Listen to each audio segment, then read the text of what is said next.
须弥与以往的大版本不太一样，它含有雨林和沙漠两大部分。在设计过程中要注意的地方非常多，主要体现的是当地特色、核心主题以及幻想处理这三部分。雨林部分的风貌给人的感受就是山峦连绵的感觉，区别于里约的柱状形式、道气的横切硬朗。须弥的山石更加符合热带湿润的地区特征，这种偏柔性轮廓的山石结合古代巨树，贯穿在整个地块。植被方面，我们找了非常多当地特色的植被做参考，主要体现的是鲜活、生命力、湿润感以及热带特征。沙漠有沙漠风暴、绿洲、渴望水的植被、被风沙侵蚀的岩石、巨大、神性、具有历史感的遗迹。整体的设计既表现雨林和沙漠的自然魅力，又揉进了很多幻想元素。我们一直在尝试设计的边界感，我们不想做非常现实的设计，也不能过多的放飞，需要做好异国风情、幻想度以及真实感之间的平衡。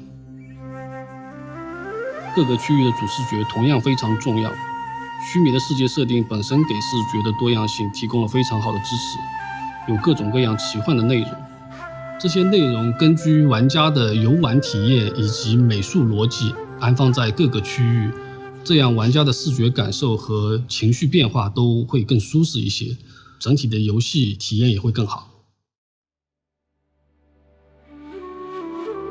玩家初到这片奇幻森林，会发现一座建立在巨树上的城市。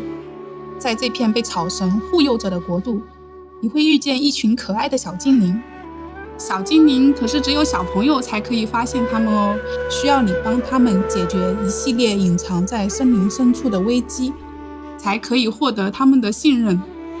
在这个过程中，你会发现非常多的未知区域，有长满参天巨树且常年下雨的森林，有因为未知原因导致衰败的森林，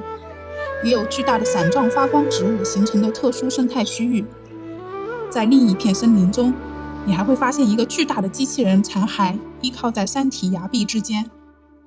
在这些奇幻森林的背后，似乎正在被一股神秘的力量侵蚀着。从须弥城向西望去，可以隐约看到须弥的沙漠区域。在这里，你会发现颠倒浮空的神秘遗迹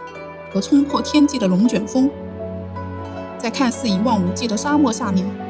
同样隐藏着非常多的探索区域。